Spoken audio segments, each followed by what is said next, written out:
Hi, I'm Maggie Lukasevich, and I'm a 3D paper mache sculptor and mixed media artist from Jim Thorpe, Pennsylvania. Tonight I'm doing a presentation on how to sculpt with paper mache.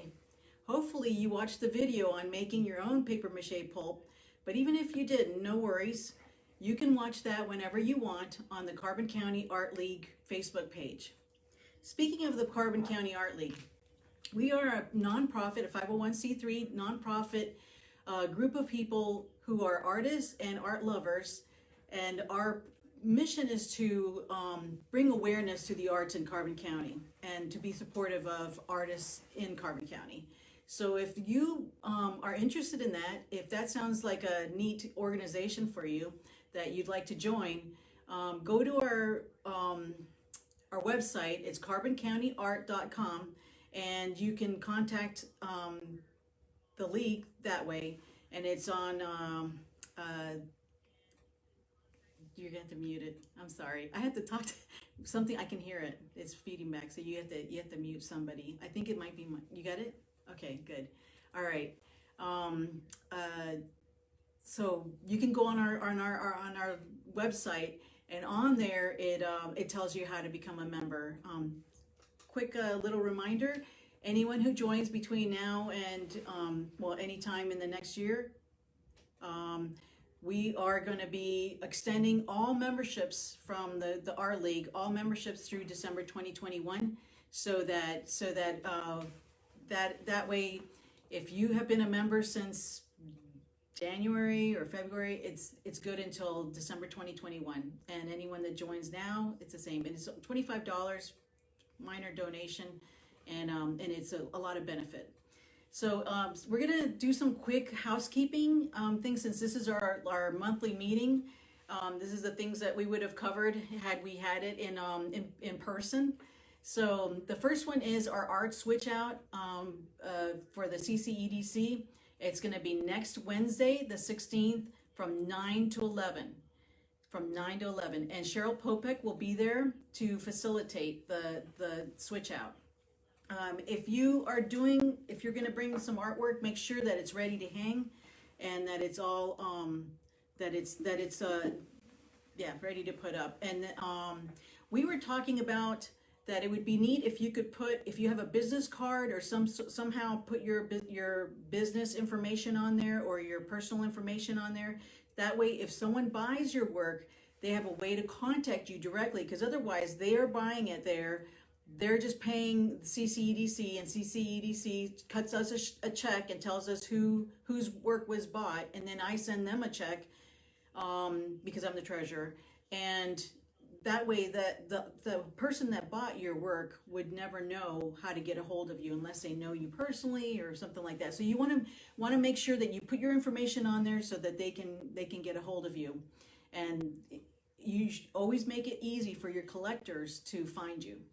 I want to say hi to David's out there. Joan is online. Oh, okay, good. Lynn and George. Hi, guys.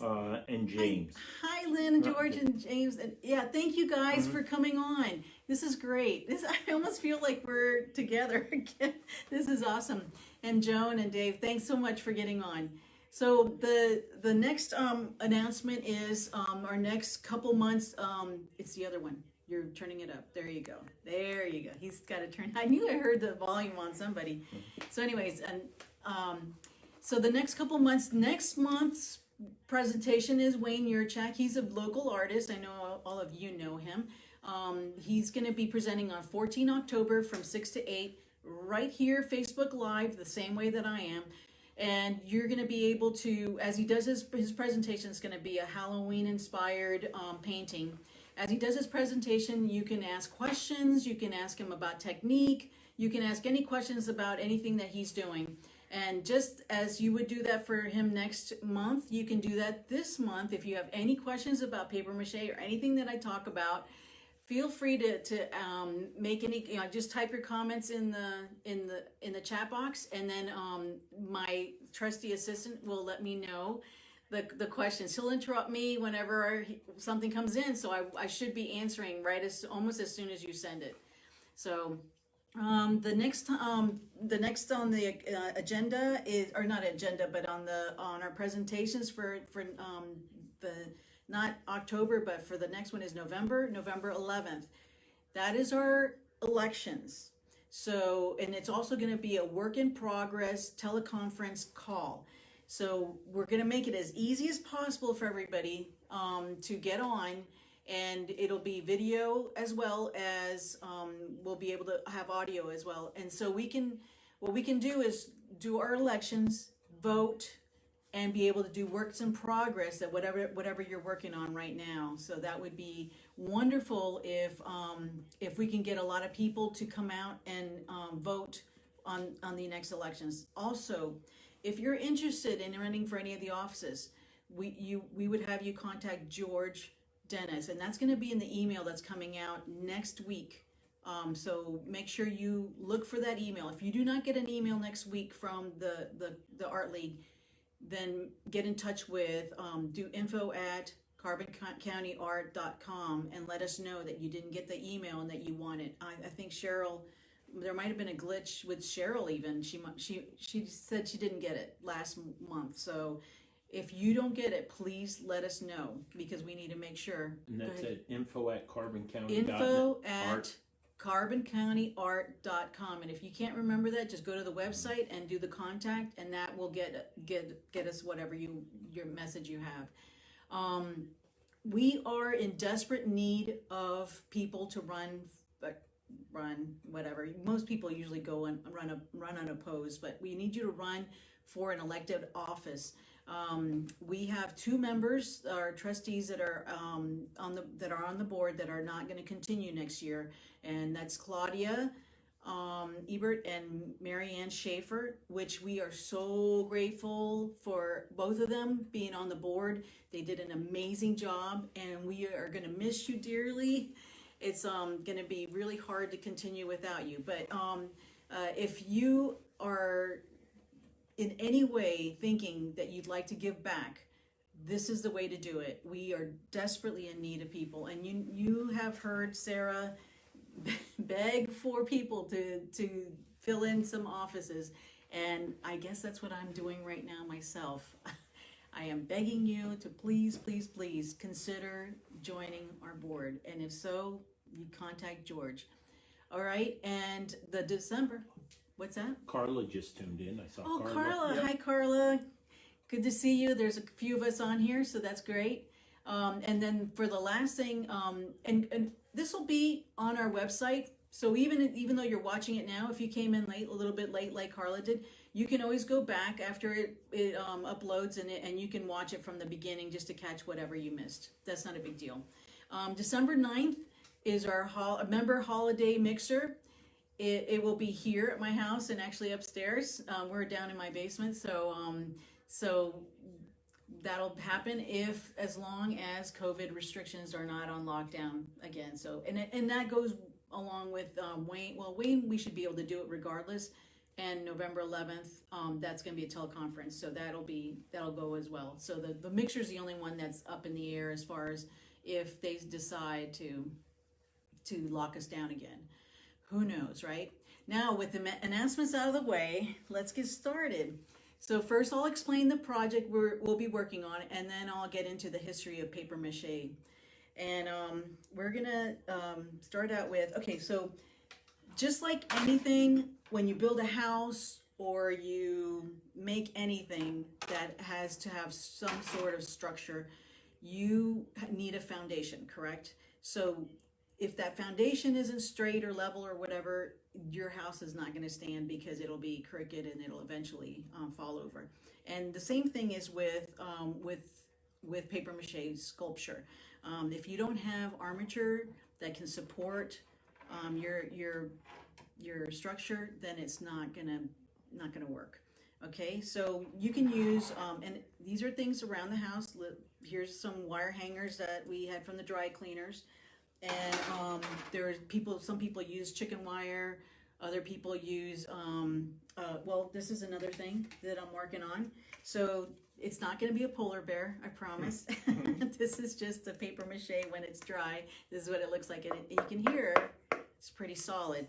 But the armature for this is actually, as you can see here, it's the foam insulation. I don't know why this isn't standing. It was standing. There you go. It's foam insulation. So I cut it out of the foam insulation, and then I cover it with the paper mache clay, and then I have a smoother one that I do on the front. This is the back. And so that's going to get painted. It's going to be a night scene with stars and silhouetted trees, and then maybe some landmarks of Jim Thorpe. So that's for the future, next month. So you can use that. And I did that with these letters. This is actually my first project. It's these letters right here. I think it's gonna, I don't know if it's gonna end up backwards, but it's agape. It's not agape. It's the Greek word for love. We see aga. Oh yeah, aga. It goes all the way down. It's agape, and it means divine, unconditional love. So it's a little reminder for me.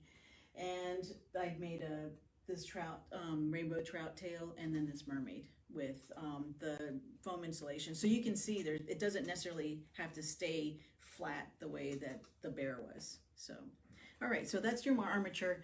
And with my octopus here, I started out with a little plastic canister. I poked holes in it for the wire, for the arms. I wrapped them with half tubes of pool noodles and newspaper on the very ends where it's really skinny. And this was a balloon, and this part right here was a balloon that I attached to that little plastic canister. So it was all stuff that was around my house. So you don't have to make a big, huge investment with paper mache. Even the pulp, as you know, is very inexpensive to make. Annette White just came on. Oh, Annette, great. Thank you for coming on. This is great. So now what we're doing, and thank you for joining me, and this is a presentation for the Carbon County Art League on paper mache. So we're going to go ahead and when I was doing this presentation, I had planned to do it obviously in front of the whole group. We were going to have paper mache pulp for every person, and all the stuff for the armature, so that everybody could be working on this while I did my the history of paper mache and all that stuff. But COVID did something, so we aren't doing that, so we're gonna do it this way. Anyway, so when I was thinking about what to do that we could all do that would be an easy starter project, and it would be something that could be done, pretty quickly. And what I came up with, since we're coming up on fall, yay, fall, we are gonna do pumpkins. So this is basically where we're gonna go with this. And then if you can tell, like I started doing these and to do some ahead of time so I could have like the different phases of them being made. I was not very happy with how it turned out. If you can tell, like the ridges are not that defined, and it kind of looks like a pumpkin. It does, but it's it's not a pretty one. So what the wonderful thing about paper mache is that you can midstream say, yeah, I don't like how that's looking, let's change it. And so you can then do other things to make it better. So we are going to do that with this, but we're going to start out also with these. When I started doing these, and obviously you can do, so let me back up a little bit. Sometimes people do paper mache, and what they think of when you say paper mache, they think strips of newspaper and flour and water mixed together to make a glue, and then you dip it in, you scoot it out, and then you lay it on something. Yes, you can still do that. And you can make this pumpkin out of a balloon with string, and you tighten it up like a tourniquet. You stick like a dowel through there and turn it until it bulges out, and then you can do your paper mache that way. You can, most definitely, and with the strips of newspaper, it still works. But the way that I've started doing it is with doing it as a pulp that gets applied. And so that's a different method. And you can still do that on a balloon. As a matter of fact, you can see, I did that on this balloon and this balloon right here. So I started out with this one, and I decided not to do a balloon. I just took newspaper, crumbled it up, used a string, but as hard as I could tighten that string, it would not give me the ridges that I wanted. So now I have to problem solve that. So that's where we are now. We're going to start out, just crumble this up, and then you do it until you get the size that you want, which I'm gonna pretty much, I'm not gonna talk while this is going, because otherwise I have to yell. I'm gonna yell. Okay, so that's a small little pumpkin shape there. So all you have to do then is, you're gonna do perpendicular. Okay, my assistant is trying to say something. And you were talking about the two methods of paper mache, the strips or the pulp. fine or the pulp. The pulp. And you can see how to make that pulp on a previous live streaming that is posted on the Carbon County Art League Facebook page, correct? Okay, I don't know if you all heard that, but yes, you can. It's just below this this video. Well, this presentation is going to be the one that aired last week, and you can watch that at any point. If you watch this presentation today and you go, that's interesting, I think I want to try that, or I have grandchildren or children that would love to do this, then have at it. The recipe is there, and this presentation will show you at least how to do a pumpkin. You can always start thinking outside the box and maybe going with an octopus, or going with a big giant rainbow trout, or this mermaid or something. You can come up with something. This is always a neat project too, to do letters. You can always do your kids' letters or your grandkids' letters, their name for their door or their room or whatever. And actually, at one point I was thinking, if you do this wide enough, you can actually do like little, take little photos of them that look like when you're in a photo booth, you know, like the little square ones where they like make faces and stuff like that. And then you can decoupage them on, and it's like a pretty neat keepsake, you know, for them to have, you know, showing them being silly or whatever. Anyway, so when you do a pumpkin, for the aesthetically pleasing, and of course we've all seen pumpkins that no pumpkin is ever the same as another one, and they all kind of have their own personality, whatever. So that's why, don't stress out about this part.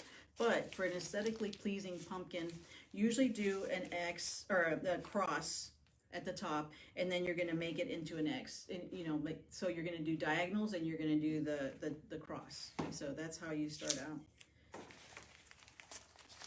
And if I don't make sense, I will try to explain myself. But if it sounds to my own ears like I'm not making sense, I will try to explain myself. So there's one, and then the other one goes straight across this way. And you're trying to make it as tight as possible. I may have made this a little too small, but that's okay. It's not a problem at all. And I need an art form that is very forgivable like this. The only thing that I always stress out about is when I go to, actually, so there's the cross right there. You see the cross. Now we're gonna go diagonally to do the other. And as you can see, this is very thin. Well, it'll get fixed later, you'll see. But I was gonna say I need a very forgivable art form, because I make a lot of mistakes. So there you go. No, you do a lot of learning. I do a lot of learning. Relearning too. Relearning and learning, yeah. So what's good about this is it's giving us, defining the little I don't know what you call them, ribs, or the, I call them ribs. Yeah, ribs of the, okay. And that's, you'll need to know that for later for the, so then since I didn't like how this was turning out, it's too glob, like it's just, there's no definition, there's no anything. I decided to go to making them with, using tin foil. And that's actually another thing that a lot of paper mache artists do. They use tin foil as their sculpting medium. So they would attach this somehow to their armature and fill in the spaces with tin foil, and that still keeps it lightweight and everything. But then you just tape this down like this, and then you see, keep going around. So I just crumble this up so that it all fits on there. And can I give you the scientific name for what you were talking about, the part that sticks out? The ridges. What is it? Ribs. That's the scientific name, is ribs. So I was just going like this. You just go around adding these ribs like this, still hear something.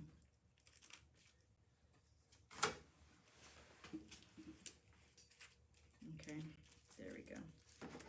And just keep working your way around. Once I get to a spot where I can talk and do, then I will do that for the history of paper mache. I'm really bad about when I start to do something, I have to concentrate, and then I lose track of the fact that I'm supposed to be talking or doing something else. Okay. Here we go.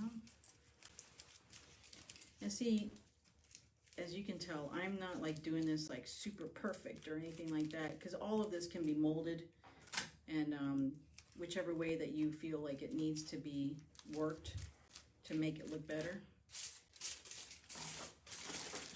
And remember, if you have any questions about paper mache, go ahead and put them in the little comment box, and I will be happy to answer them if I know the answer. And if I don't, I can always find out, and I will put it, I will add it to the comments later, and that will pop up as a notification for you to. People are saying they're interested in the history. Oh, they are?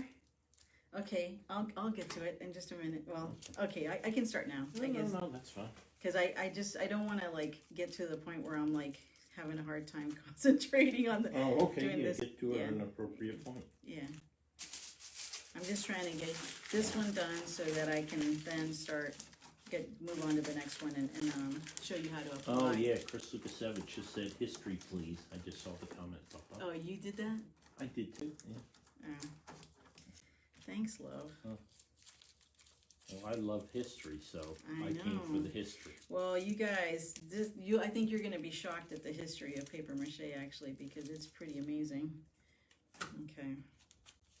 I pre-cut all these like pieces of masking tape, which I don't think I'm ever going to use all of them, so I know this is painful to watch right now. I think I can stop and say, okay, you can get the idea for this. Okay, hold on. One more.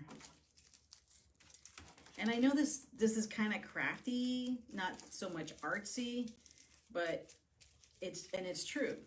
This making pumpkins is definitely, to me, I agree with you. It's definitely artsy or crafty, rather as opposed to artsy. But you can see that any shape that you can imagine, like the octopus, you can make him artsy rather than crafty. But what's something that I learned about myself, I did this like this little test where it talks about, you know, like you figure out what you were made to do.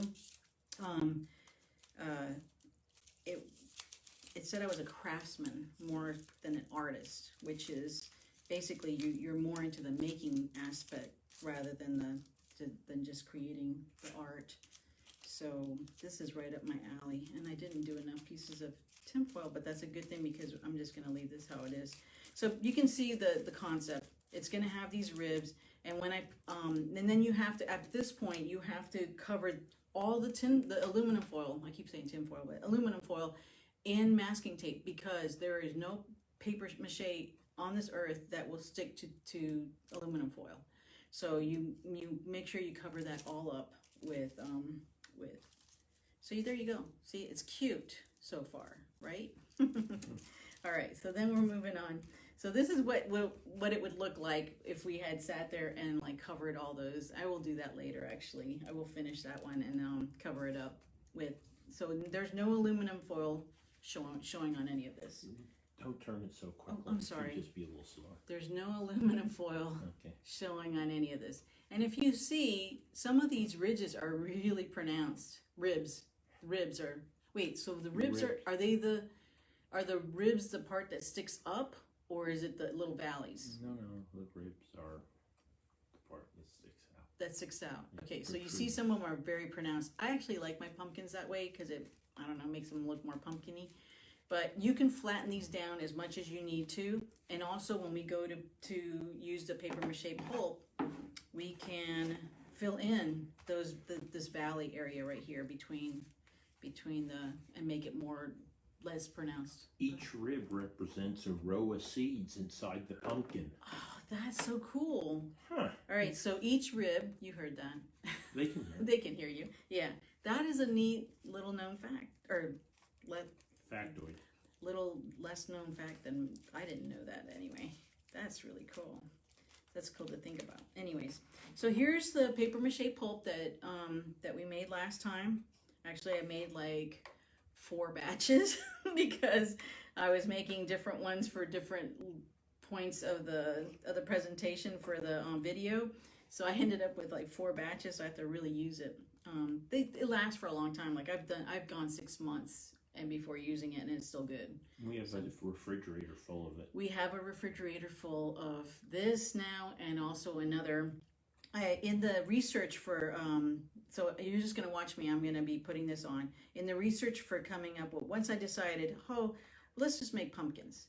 Once I did the research, like just to get some ideas on armature, and I'm going to put my glasses on because I can't see anything near it without them. But I'm going to be looking over my glasses at you, and I'm so sorry.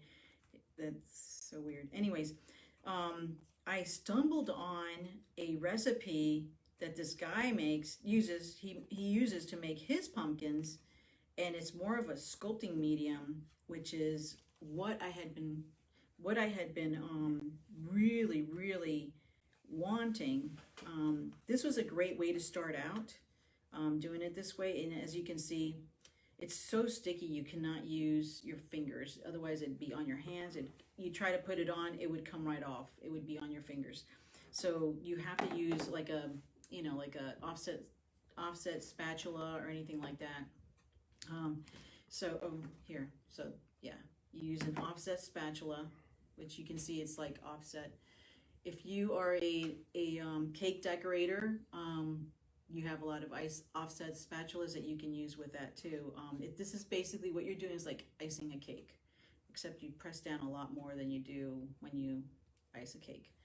And anyway, so I stumbled across his recipe, and you actually it's like a clay, and you use your hands to sculpt you still have to do the layers, but the last layer that you put on, you sculpt it. And I was all about that. And this is something that I want to say right now is that as an artist, I feel it's really important not to be, this is for me, it may not be for you, but for me, I feel like as an artist, I don't want to be stagnant ever. I want to always be learning. I always want to be innovating and trying to come up with different things.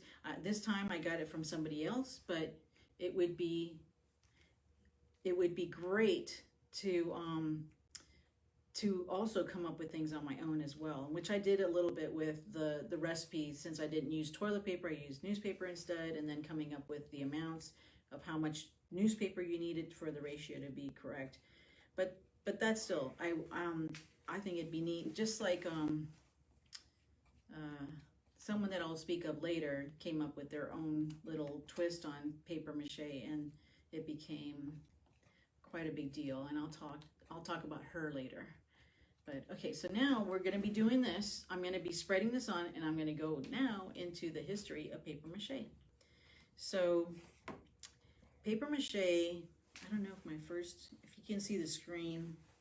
Yeah, that's the next screen. But paper mache originated in China, and please forgive me for not looking at the screen, because then I'll have to be looking over I'm going to work on this. You can listen. And I'm just sorry ahead of time. Anyway, so paper mache originated in China, which is where paper originated. A lot of people think that paper originated in Egypt with the papyrus scrolls and all that.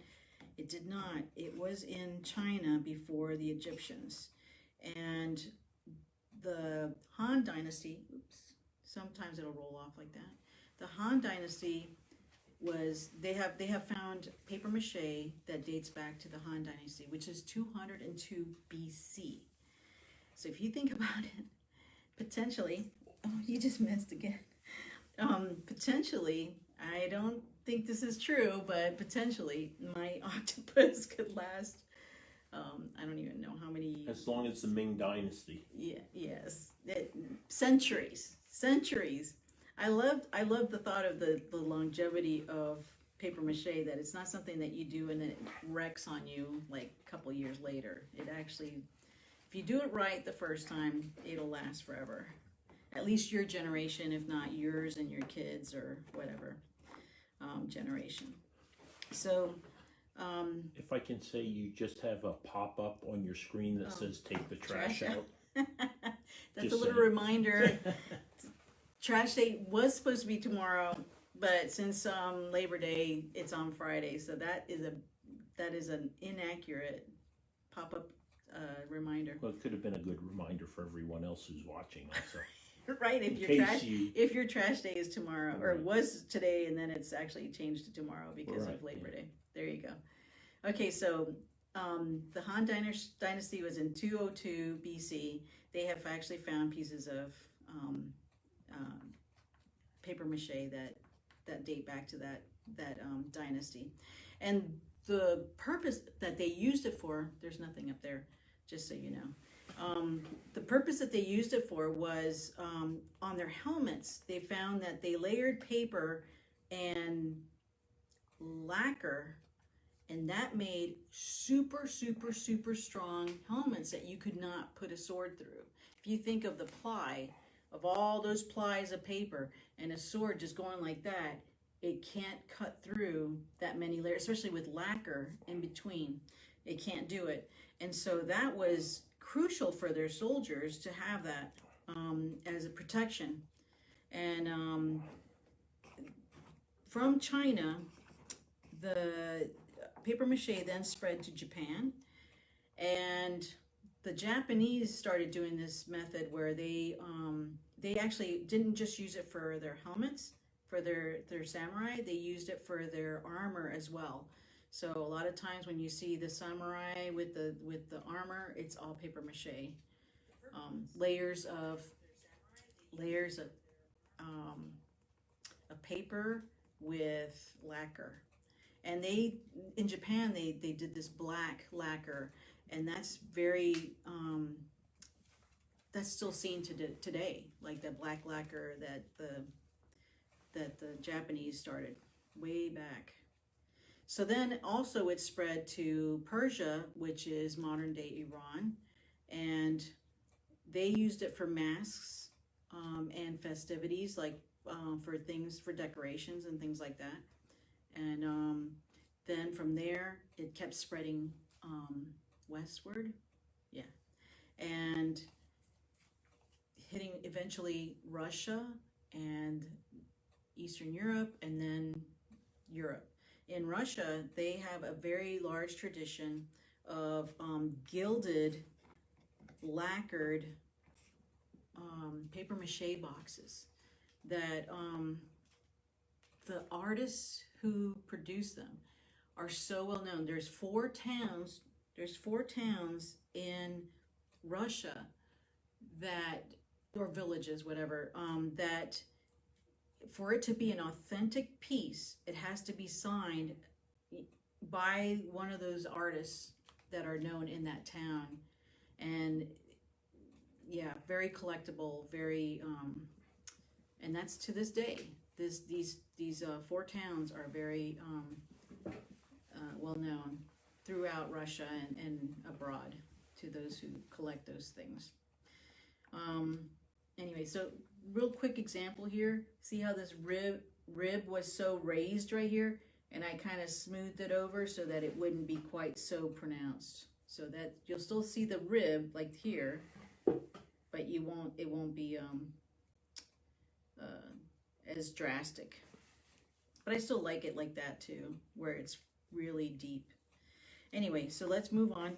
Then after, so it hit Western Europe, and Western Europe, it went to Italy. I'm sure many of you have seen the Venetian masks that they wear for their masquerades.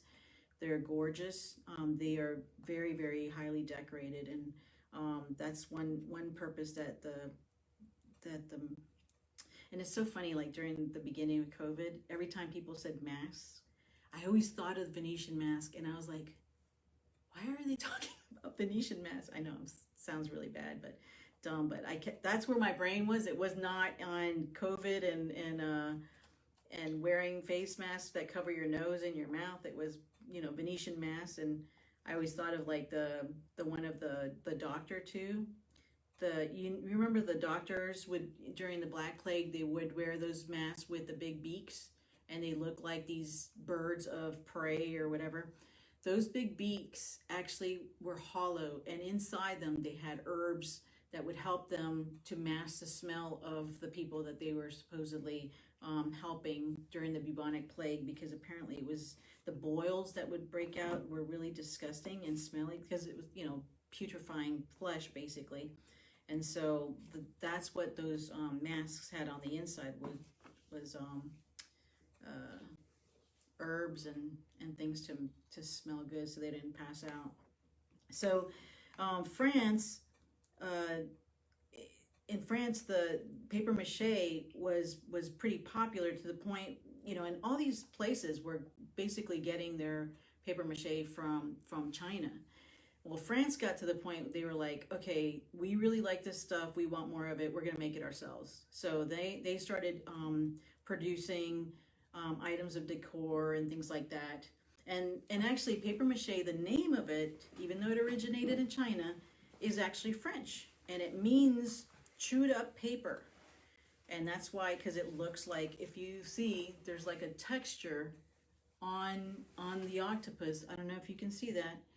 But there's a texture, and it looks like chewed up paper. Like if you look at this, it looks like someone took, I hope not, newspaper or paper, and chewed it up in their mouth and spit it out, and that's what it looks like. So there was a bit of mystique around that too, that the French wanted to, if people thought that it was chewed up paper, they wouldn't try to do it on their own and take away their business. So that was a little bit of a, if people thought it was chewed up paper, then let them, because then that keeps them from trying to do this on their own. And then from France, the paper mache spread to England. There was actually a guy, his name was John Baskerville, and he's the one who brought it from France over to England. And trying to remember, John Baskerville was important because what?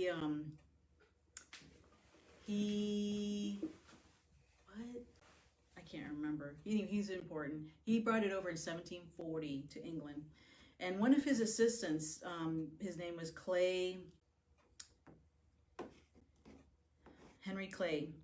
He actually came up with the method, and this is what I love about paper mache, as well as that there's so many variations. So he came up with a method of taking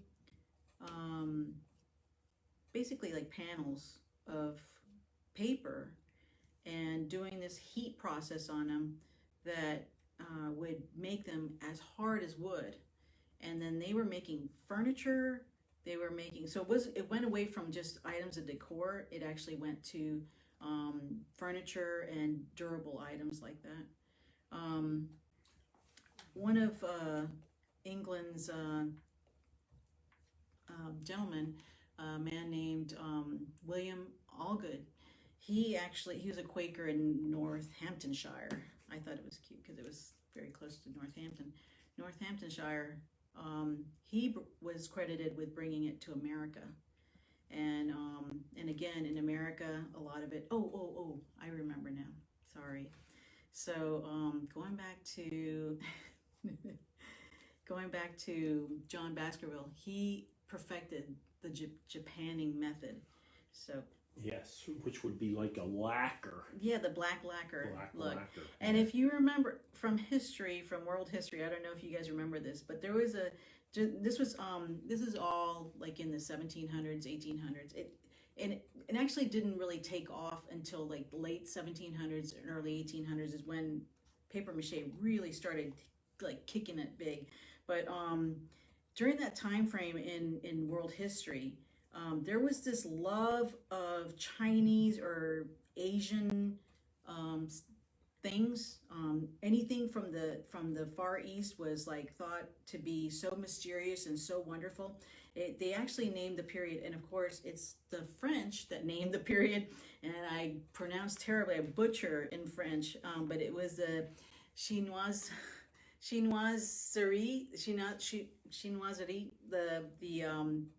that period of time was known for anything that was Asian not Asian, Oriental. Asian are the people, Oriental are the things. The Oriental, anything that had to do with the Oriental stuff was like so like loved. And there's actually in the Freer Gallery in Washington D.C. there's the Peacock Room, which was the prime example, the epitome of this time period, and it was like this entire room that's been transported into the Freer Gallery. That is all that Shinazi. That's like all these peacocks are done in like Chinese, and it's a lot of gilding, a lot of like very just rich, lush, beautiful details and in the panels and everything. That's really a cool place to go and see stuff. I used to go all the time.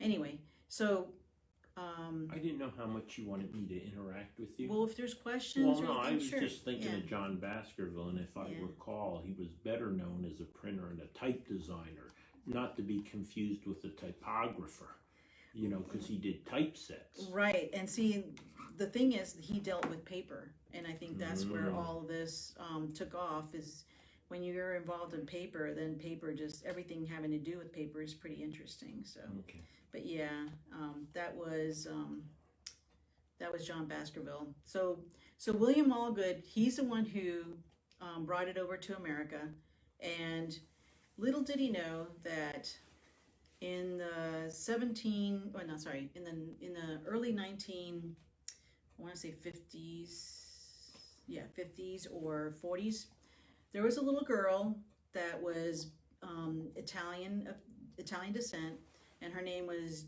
Gemma Catagna.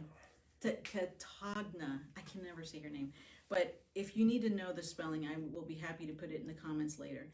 But she's a fascinating person. There's actually one of her grandchildren did a documentary of her. The whole family ended up being very artsy, and a couple of her sons were artists, and anyways, and her down through her grandchildren. So she was of Italian descent. I think she was born in Italy and came over with her family to Ellis Island and all that. However, I cannot be sure if that's true or if she was. I know they spent some time in Jersey City and some time in Westchester, New York. So her parents did not believe in toys. So she made her own. She would go to the kitchen and get the flour and start shaping her things and her dolls, as she put it.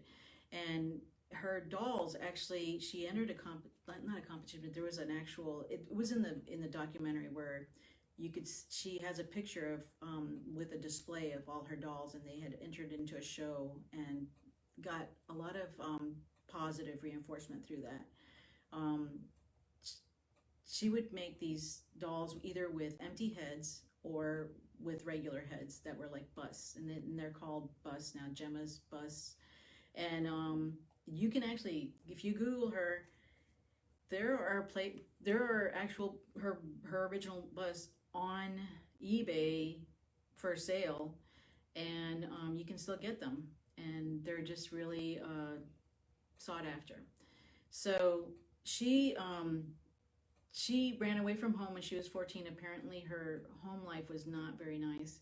So she ran away from home and she went to Greenwich Village. And to make a living, she had brought with her paints. And she would go from grocer to grocer or shop owner, and she would ask them if she could do hand lettering for their signs. And so they would say sure. And so she was really good at that. And she was always, still working on her paper mache and everything to try to make it, sell it and make a living. And she was making these bangles that were really chunky and bright and colorful and cool. So there was this hat maker. His name was Mr. John. And apparently he made really, really amazing hats. She loved his hats. And so she set out to have an interview with him and see if they could collaborate. And she had her paper mache heads that she was making, her doll heads, and he loved them. As a matter of fact, he was like, that's great. He would put his hats on these paper mache dolls, and then they were big. they were like the size of like a real human head. So it's not like a little doll head in his big hat, you know. But he actually loved her art so much that he made a room for her to be able to display just her art and not anything with his hats as well. So they had a really nice collaboration there. At one point, she got appendicitis, went to the hospital to have her appendix removed, and in walked an intern that was there from Mexico City. His name was Juan Del Rio, and they started chatting. She was sketching or something on her bed, and so he talked to her about that, and they were chatting. They fell in love, they got married, and when he went back to Mexico City, she went back with him. And when she got there, of course, she's like, well, you know, I'm going to do something. So she was still doing her paper mache and started teaching Mexicans how to do it. And I believe at this time, though, Mexicans already had paper mache in their culture, as part of their culture. It wasn't like she brought it there. But what she did do was, by pure accident, she came up with a method that became very popular at the time. And what it was is that she would do her paper mache sculpture, and then she would apply a very thin layer of gypsum, which is like a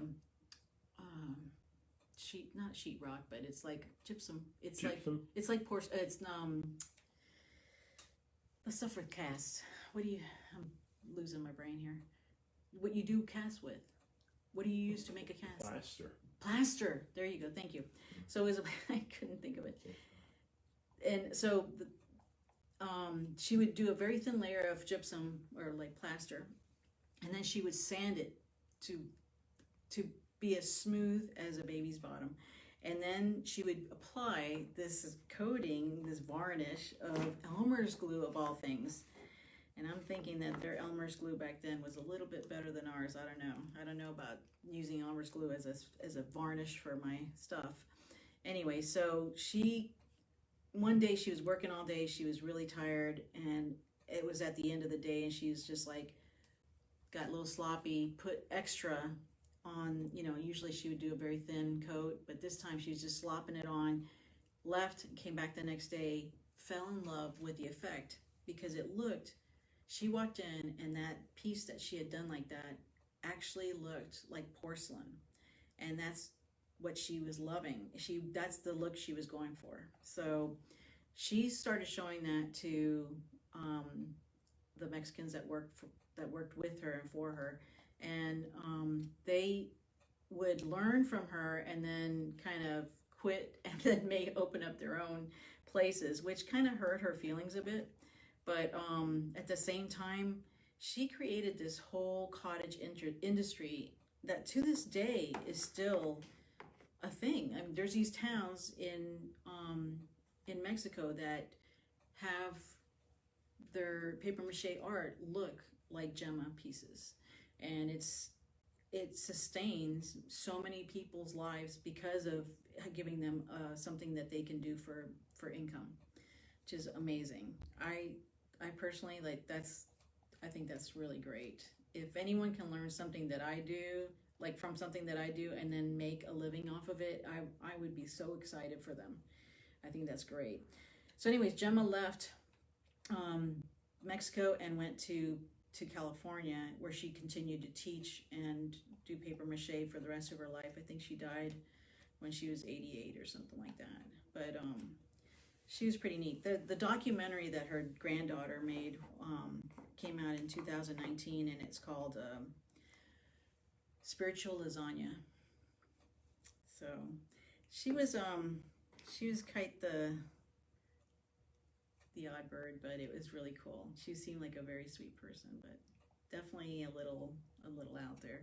But I think that's great. I think that's what's so neat about artists too, that everyone's different. Everyone has different little quirks and things like that make them who they are, and I think it's awesome. So basically that is the history of paper mache to present. And my little part in it is that I grew up in Panama, and so my whole life we had Carnival in Carnaval in Panama, And Carnival was where they would do floats with paper mache. The characters that would walk around on the streets all had masks that were made out of paper mache, and they were very elaborate and very colorful. Just amazing. Oh, here, I'm like forgetting to turn. So here's some pictures of some more things that were made out of paper mache. Lynn, I think about you every time I look at this picture because I just think it's so fun and so colorful, and it just reminds me of like how you love that kind of just quirky, colorful. I love it. I love it. So there's masks, there's piggy banks and piñatas. So fun story about piñatas. So I grew up, you know, like we had piñatas at every birthday party because I grew up in Latin America, which was big before it was big in the States. That's more of a recent thing in the States where you have a piñata. I don't even know if people still do that. Do they still? Cultural appropriation. Oh, right. By the gringos. Yeah, gringos take the Latin American culture that originally originated in China, so we're all appropriating from China. Anyways, so I made a piñata for my son for his second birthday, and we were living down in North Carolina at the time. So I called, you know, well, everybody knew it was his birthday, and so Chris's mom, his little sister, and her son and daughter came down to celebrate Taylor's, our son Taylor, his birthday, and he was turning 2, and he was so into Elmo. He loved Elmo. So the cake was Elmo, the piñata was Elmo, and my niece was like crying during the piñata. She was crying. It's like, it's your turn, it's your turn. She was just crying. It's like, what's the matter? She's like, they're hurting Elmo. In all my years, I mean, I'm serious. I can't tell you, because it wasn't just one piñata a year. It wasn't just your piñata. You like at every family members, and like down there, family's big. So every cousin birthday party, there was a piñata. Never in all the time, and they're always characters because it's whatever character the kid is into at that moment, you know, and it's like a big deal. You get to pick out what your piñata is and all that. Never did we ever associate that the piñata character that we were beaten to a pulp to try to get the candy out was experiencing any pain. I don't know. Similar to voodoo dolls. I guess, yeah. So that poor character would be like really in pain anyway. So that was my Elmo story for my little niece that is now a grown-up niece, and she's a lawyer, which is awesome. So anyway, that was a little story there. But one of the things that growing up that I loved, my mom was pretty artsy, and she would always be making things for you know, either decorations for the church or for the nursery in the church or something like that, or she was a cook and a baker, so she would sketch in her cookbooks, and she would sketch what the food would look like, or she would sketch someone, you know, offering the food or something, and even the little coils of aroma going up. It was really funny. I can still see it in my mind, all the little characters that she had and everything. And but one thing that she taught us inadvertently, she didn't sit there and say, okay, now kids, this is something to learn. She just by modeling it made us think that, or at least me, and I was talking to my little brother the other day, and he agreed, he wholeheartedly agreed, that we grew up with this kind of like mentality of, if you can imagine something, you can make it. And so that was something that she didn't do on purpose, but she did instill that into us. So when I had my dream about my octopus, I knew that I could build it, because it was, if I could see it, I could build it. So that was how that came about. But okay, so the next slide. So paper mache items in the States too have been mostly decorative, but also practical. There was a time, I guess, when people were making a lot of paper mache bowls, and that was a big deal. And then, you know, in this picture, I don't know how clear it is up there, but they would make like fruit, and I don't know if that's a 60s thing either. I don't know. My mom always had fruit, bowls of fruit, like fake fruit around. Anyway, so that was a thing. And there's also aesthetically pleasing work, as it says, they're functional yet yet fun. They also, paper mache was used to make dolls, dolls' heads, and it's as far back as 1540. Holy cow! And they would be made of two sides, and then they would be put together, and sanded down and painted to have the doll's face on there. But with the advent of plastic and very inexpensive manufacturing methods like plastic, and to make plastic and to make other things like that, that was the death of paper mache as far as it being a product of or for home decor. That was the death of it. But one thing that really makes me excited in the fact that I am a paper mache artist is that I would love to be part of a movement to bring it back, to bring paper mache back as a wonderful art medium. And there are already online a lot of paper mache artists. As a matter of fact, I mentioned Johnny Good in the video, and she has like probably the most visited paper mache website, I think, in the world. And she's the most wonderful lady. Her website is ultimatepapermache.com. And so if you just Google that, you will find her site.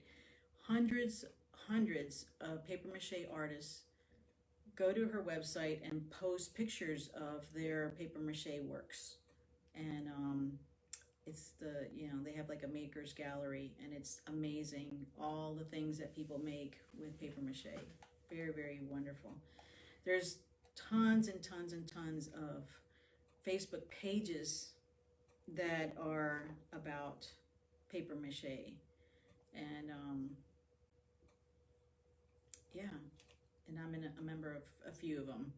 I don't like to go on there too much because I like to walk to the beat of a different drum, like my own drum.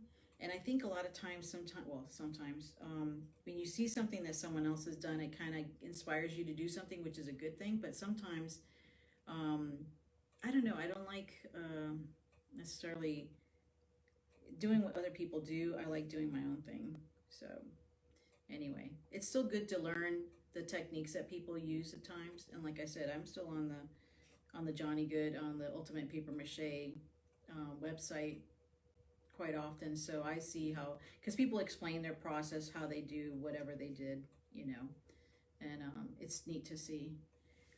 There's also another very famous paper mache artist. His name is Dan Reeder. And ironically, one of the sources that I was looking at for research for this little presentation, as far as the history and all that, this gal that's pretty renowned for her knowledge of paper mache history and all that, she wrote a book, but it's more about paper mache, her inspiration and things like that. Anyway, one of the comments that she had there posted was actually from Dan Reeder, and I was like, oh my gosh, that's cool. So she actually asked him to review her book. That was pretty cool. And if anyone knows paper mache, they kind of know Dan Reeder, so that's good. That lent a lot of credibility to her through her book. So anyways, Dan Reeder makes dragons. They are unbelievable. And when I say dragons, sometimes he'll do a full-on body one, but he always mostly does just the head, and he mounts them on a piece of wood, so it looks like he's slayed the dragon and he's got the trophy on his wall, kind of thing. They go for thousands of dollars. They're just gorgeous and amazing. But he also uses plaster cloth with his paper mache, So it's not, and he does the most amazing, he's really fast. If you ever go on, Google him, his videos are unbelievable. They're not sped up necessarily. Sometimes they are, obviously, because this is, you can see, I've been talking all this time and I have gotten this much done on this pumpkin. So it is time consuming and it takes forever, and nobody's gonna sit there, except for you guys during this presentation, gonna sit there to watch someone do this over and over and over. But he does fast forward sometimes, but he is so fast, and what he does, his technique is amazing. He will, he doesn't dip the newspaper in the paste, that method. He does this, he uses his hands, which I can't stand. That's like, I don't like the feeling of stuff on my hands, but anyways, which is funny that I do paper mache. But he puts the paper on there, and then he takes the flour water mixture, the glue, and he spreads it on there. Then he takes the next piece of paper and slaps it on there, and then he takes it, and that's how he does it. He doesn't dip it in, but because he does it that way, it is so fast. It's not even funny. Once he lets that dry, he then cuts it open and digs out the inside. So he gets all his armature out after he establishes the paper mache on the outside. So one thing, I'm not going to keep working on this, because what happens is your hand starts touching the paper mache, and then it gets on your fingers, and then it pulls away, and then it looks really bad. So I'm just going to leave it at this point. So you get the idea of how to spread this on here. Basically, it's just taking the offset spatula and smearing it on. And then everything should at least have 2 layers. That's where the time-consuming part of paper mache comes in. So there's parts of this that have 3 and sometimes 4, just to give it more strength. The one guy that I saw that I'm gonna try his recipe, he does 6 layers, which it can make you cry. If you go that slow, if you can imagine me doing that 6 times, and each time you have to wait a day in between. So this right here, maybe tomorrow I'll work on the bottom, but I won't touch this top part again until the next day. So it'll dry overnight, and then I'll work on it. And then that's just the first coat. Okay, so here's another one that I was working on the bottom of this one today. But if you can see, there's a color. Well, I don't know if you can you tell the color variation? Yeah, lightly. Just a little bit. There's still some spots, and what's really fun is paper mache. When it's a little bit damp, it feels cool, like almost like air conditioned right here. And then up here, it's like a regular temperature, so you know where the damp spots are. So there's a little damp spot there and here, and but that'll all dry out. We have a dehumidifier, and we have a dehumidifier, so it'll dry out pretty quickly. But right there's a damp spot right there. But you can see it's already pretty hard. And then I just added these little leaves on here, and I threw a little vine. You can do whatever. There's no like hard or fast rule. And then what I was going to say was, just as Dan Reeder cuts his paper mache heads in, I mean, he cuts them like in half. That's what creates the jaws coming up, and he digs out all the stuff. What I'm going to do later, once these dry, and actually I have to do a second coat, you cut out a hole in the bottom, about the size of those little battery operated lights, and you can empty this out. And then I'll use a Dremel tool that you can actually go in and you can carve out letters, you can carve out like eyes and the mouth if you want to do a jack-o'-lantern. And yeah, you can do anything with, once you do this, you know, get to this point, you can do anything. So yeah, all of these can be, like this would be a good one because it has this face right here, or not face, but this area that's kind of smooth here, to go ahead and write something out. And if you remember, like this level, this point, we go, well, there's a bunch of aluminum foil underneath there. You can dig all that out, and then all you're left is with this hard shell. that's right here.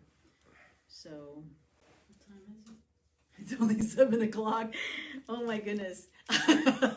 Well, guess what? This is not going to last till 8 o'clock. I mean, there's no way. So. Well, you train the standard, not the time. Exactly. So I think at this point, you guys have very, very good ideas of. So I was going to talk about real quick with armature. There's also a neat thing. I contacted George, and as all of you know or may not know, but you will now. George is our blacksmith. He does amazing work with he makes leaves and like for necklaces. I have my leaf on the wall that actually, this is my little art smock. I hang it on there. So it's not just for keys. It can be anything that you want to use it for. So that's actually my way of, like, if anyone comments, I'll be able to say, George made that, you can have that too. So I contacted him about helping me with this armature for the next, this is something that I was going to announce anyway, so that's good. I'm glad I remembered stuff like that. But anyway, so I contacted him about making this, it's going to be the support structure for my next sculpture. And it's basically a 12-inch plate that's going to be, like a roundish plate with a rod that comes out of the middle that's going to be 3 feet high. And then at the top, it's going to have like a little, like a capper on top. Because the paper mache, when I do the armature is actually going to rest on that top little plate. And you think, well, 3 inches, that's not very much. But you're right, it doesn't have to be. This doesn't have to be big because this whole thing will weigh not even 10 pounds. So it's going to be very lightweight. It doesn't need it very much, but it'll be reinforced. I'll make sure that spot at the top will have extra paper mache on there to make it really strong. So there's little things like that we can do collaborations with each other where George can do that. I can be doing the sculpture. Someone else can say, hey, I'll be happy to paint it and do something funky with it. And I'm like, cool, that'd be great. I was actually thinking about having Marianne do that at some point, but I don't know if she's up for it. And I don't know how happy people are with painting things that are on irregular surfaces because it is challenging. You should have seen me with doing the tattoos on this guy. It was brutal. So anyway, so that's one of those things that I was going to bring up. I'm going to do a contest with this new sculpture that I'm making, and it's not much. The prize is not much, but it's more than you would have had you not even tried to guess, if you get it. So when I'm making this sculpture, I'm going to be doing some live streams of myself just for like an hour. And I think I'm going to have to do it on my page. I'll find out if this is approved to do it on the Art League page. And because I think it'd be fun to do it on the Art League page, but I can do it on mine or the Art League, whichever. And then, so I tune in, work on it for an hour, and then tune out. And people, while I'm working on it, can guess what it is, what I'm working on. If they guess it, and it has to be down to because the title of this piece is actually what it is. The title is what it is. So if you guess it, you have to guess exactly the title of this piece. If you do that, and it's not going to be something complicated like Inked. That's the name of the octopus. He's called Inked. That'd be too hard, I think. This is actually describing what it is, and it's the title. And it's not gonna be, so if you guess it, you get $50. And even if you're not local, I will PM you for your address and let you know that you won. And then I will mail you the check. And it's just $50. But hey, if this becomes like a popular thing, I will go up. So make it popular, folks, and we can go up. I'm happy to go up higher than $50. And hopefully the piece selling will cover some of those costs. So anyway, so let me keep going with the slideshow. There's some pictures here of a carnival, and you can see down below, I don't know, maybe the Statue of Liberty done in paper mache. And so paper mache masks are very popular, as you can see here, and They are even used for plays and acting. Actually, Johnny Good, that did the paper mache, Ultimate Paper Mache, she's done this whole patterns, this line of patterns that's all for Lion King. And it's they're masks that are worn on top of your head, just like on Broadway. They have the mask up above, and she has the patterns on her website if you ever want to try that out. She's working on a new one that's a tiger one. That's obviously not for Lion King, but it's there's the Statue of Liberty. It's a little bit bigger now, but that's all made with paper mache. Also, sculptures, like full-size sculptures, are made with paper mache. I'm hoping that now that I have this new method, I'm hoping to have for our holiday mixer a new edition, a full size, actually larger than life, because it's going to be 6 foot tall, and my assistant is not quite 6 feet tall, but it's going to be. I appear 6 feet tall. You appear. I will say that you appear larger than life, and people have said that they can't believe he's 5'11", but because they all try. I'll ask them if they've met him, a few times or whatever. So how tall do you think he is? And they'll say like 6'2", 6'3". He's 5'11". Anyway, so, but this guy, this nutcracker, full-size nutcracker, is going to be 6 foot tall. So hopefully he'll be at our holiday mixer. You'll be looking for him there. So here, puppetry. There's a lot of, again, puppetry is perfect for paper mache because paper mache is lightweight. So if you're doing a marionette kind of thing, your hands aren't getting tired by lifting the legs and the arms and all that stuff. And so puppetry is associated with paper mache. And here we have some furniture pieces that have been made with paper mache. Chair, and it looks like a chest. There's also like the adornments that you see on ceilings, like sometimes those rings that they have around chandelier, like at the top of the ceiling for chandeliers. They're not made of paper mache, but you can make them with paper mache. But I love the thought that a chair can be made out of paper mache. I think that's cool.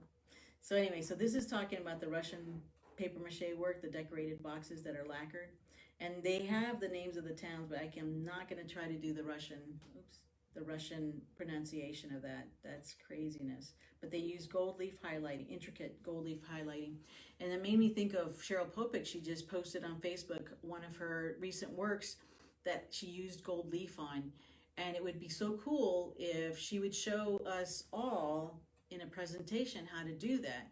I know how to gold leaf, but I think it would be neat for everyone to learn, and it would be neat if we could start incorporating it into our work. There's actually a Japanese pottery art form that's called kintsugi. Kintsugi, I think that's kintsugi. And what it is if a pot breaks and then they put it back together using gold as the glue, basically. So what you have is like the perfectly shaped bowl, like as if it were brand new, except there's these little veins of gold through it that are where the bowl or the pot or whatever, where it broke, it was brought together with gold leaf.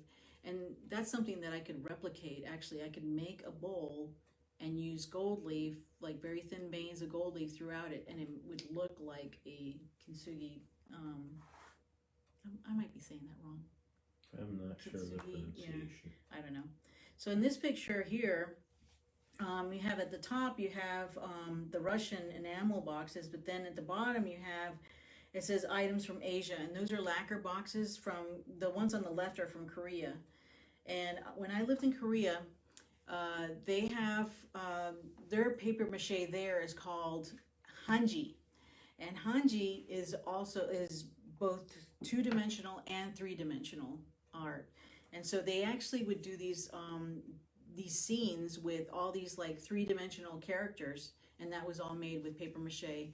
But then they're very much known for they're the same that as Japan, that lacquer boxes that were black or red, we had a roll top desk. I almost want to say it was actually done very close to that style. But anyways, and here's some other functional objects that can mean there's candlesticks, there's bowls you can see up there, and there's some bangles there that are very colorful, some other stuff. So it's also called like the French also called carton pierre. That was for paper mache that was decorated to resemble wood, stone, metal. I know, Joan, you're on here. I know you tremble at the thought of Maggie making something paper mache and it's like painted to look like wood and it's not actually wood, which is like goes against everything. Because if you don't know, Joan is a woodworker in our art league.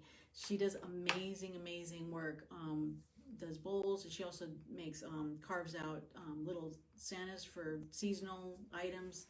They go like hotcakes, and all her work is beautiful. As a matter of fact, I have here at my. Can you reach that? Which one? I can't. The wood one.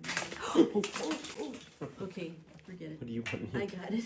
You sit down and don't move again. I have the pen that Joan was raffling off, I guess, or giving away. I don't remember how I got it, but I know that Joan brought it when she did her presentation, and it was, yeah, I got this one, and I have it at my desk. I use it. I love it. It's beautiful. It's beautiful and functional. I love things like that are practical.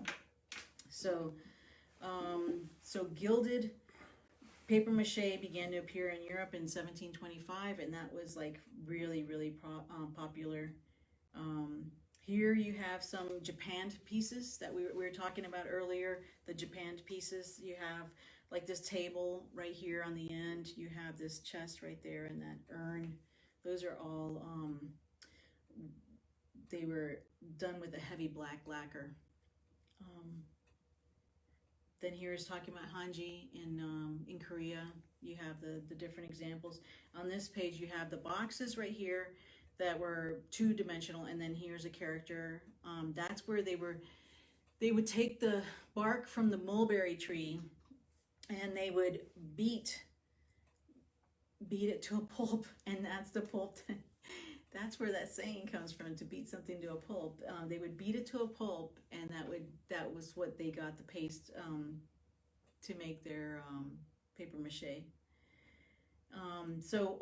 One common item that was made when it was brought over to the United States by William Allgood, he brought it in the 1800s, was the paper canoe. They had a way of making paper back then was more stretchy. It wasn't like now you can't stretch paper. You'd rip it or you'd not do anything with it. But back then it was stretchy, and they found a way to make these long sheets, and these holes or these canoes could be made all with one sheet of paper, and that would make it, as long as it was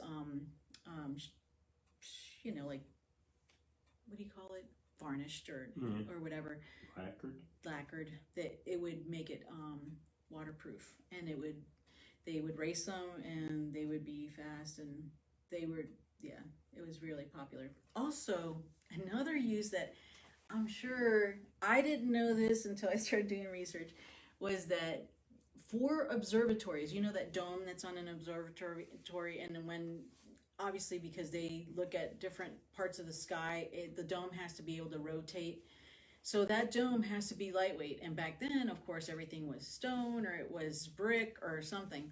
Well, they would make the domes for observatories out of paper mache. As a matter of fact, the dome for the Lusk Observatory, which is at the United States Military Academy at West Point, is made out of paper mache. Pretty cool. Little known fact. So there's some more little sculptures. Obviously, anything can be made with them. There's a donut. There's chicken and a rooster, little dragon, and then one of the things that have come out of Mexico that's not necessarily Gemma's style are the sugar skulls, and those are all made out of paper mache. And also they have this art form. You know what? No, I thought I had one, but I don't. They're like these little creatures that they make that are spiny. They all have like these spinies coming out of them, and that's really big in Mexico. Also, it's sold in other Latin American countries like Colombia. There was a shop in Colombia that had all kinds of paper mache items from Mexico and other countries. So yeah, so basically that's the end of the end of the presentation. A little bit early, but that's okay. That means you get more time tonight. You don't have to sit and listen to me any longer. So again, my name is Maggie Lukasevich. I'm a 3D paper mache sculptor and mixed media artist from Jim Thorpe, Pennsylvania. I did this presentation. The how to make the paper mache pulp is on the video on this the Carbon County Art League Facebook page, and this video will be on the Carbon County Art League Facebook page as well. So even if you didn't catch, if you know someone that wanted to see it that didn't get a chance to, they can go back anytime after this is over and watch it as much as they want. Little quick recap on next couple things coming up with the Art League. Next Wednesday, don't forget the art switch out for the CCEDC. Next Wednesday, which is the 16th, from 9 to 11. Wayne Yurchak's going to be presenting on the 14th of October from 6 to 8 on Facebook Live here again, so get in the habit. And November 11th elections, we're going to try to do a teleconference call and work in progress. Even though it's a call, it's a virtual video call. So we'll get the instructions on how that's going to happen out. And then December 9th is the holiday mixer here at my house. What kind of paint do you use, Lynn? Oh my gosh, yeah, great question. So because it's made out of paper, you would not want to use oils on paper mache, since oils would seep into the paper and it would make it mushy. So acrylic is the best way to paint paper mache. Obviously, you apply your gesso first and in the process. So like this one right here, I have to do a second coat on this one. Then I'll apply gesso on it, and then paint it with acrylic paint. And obviously, pumpkins can be white with green. It can be the typical orange one. Yeah, so any color. So yeah, acrylic. Now, if you're an oil painter and you would like to take a shot at painting a paper mache sculpture, I have retarders that actually make the acrylic almost like an oil paint, that it delays the drying time. So it would be you could still use a lot of your same techniques that you use with oils with the acrylic. There was something else that I was going to mention real quick. Other than my contest, I already mentioned that. I didn't mention when I was going to be doing this, but I'm going to get back to, it'll be posted on the Facebook page at some point when we're going to be doing this, starting this contest. But there was something else that went with, I'm going to be teaching workshops on paper mache. That will be by interest. If people want to do it, it'll be a monthly, by month kind of thing. My hours are going to be 9 to 5, and during the month, if you sign up for a month to do a workshop, you can create anything that you can imagine. So it's not like you come in and you're going to be doing a pumpkin, whether you want to do one or not. That's not how it works. It's going to be, you come to me, we talk about what you want to make, and then it'll be a 30-day period. So even if you come in the middle of the month, it'll be till the next middle of the month. And between 9 and 5, you can come in as often as you want during the week, not on weekends. And so that workshop will be available. I'll start putting out some more information about that and possibilities for people wanting if people want to do it. So I knew I was forgetting something. So anyway, all right. So there you go. The next few months, everything that's going to be going on. Also, very, very important. please, if you are a member of the Carbon County Art League, please consider joining our board.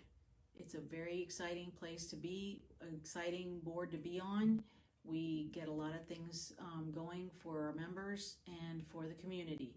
And that's what our whole point of being this art league is, to promote the arts and to bring awareness to the arts in Carbon County. Our board is very, very much involved in that. There's some exciting big things coming up, so we need board members that are committed, that are that show up and that want to work towards that goal. So if I'm not a member, where can I email to get more information about the Carbon County Art League? So you can go to our Carbon County website, which is carboncountyart.com. That's our website. On there you can do the contact, which is info@carboncountyart.com, and that will get you you can email, and then you can ask whatever question you have and we can answer it. On the website, though, we have a lot of good information there if you to find out how to become a member and all that. And you can become a member online. You don't have to turn in a sheet or anything physically. You can do it online. That way you can socially distance. So we would be happy to have people become members of our art league. It's $25 unless you wait until November or December, and then it'll be $20. The early bird special is $20. Yeah, so it's kind of silly. We might as well go. I'm not gonna make that decision. We still have October to go. So anyway, if you want to become a member, you will be a member until 2021, December 2021, and that goes for every member that's already been a member this year. It's going to be extended till December 2021. Yeah, so thank you so much for being on here. I would ask that if you like this presentation, go ahead and share it to your page, and maybe there's someone, one of your friends that you don't even know that they had an interest in paper mache. They see this and they decide that they want to go ahead and do paper mache as an art medium, and you open up their whole world for them, which would be a fabulous thing to do. So go ahead and share it. Thank you so much for your time and for watching, and I hope that you learned a few things from it. And I'll see you next month.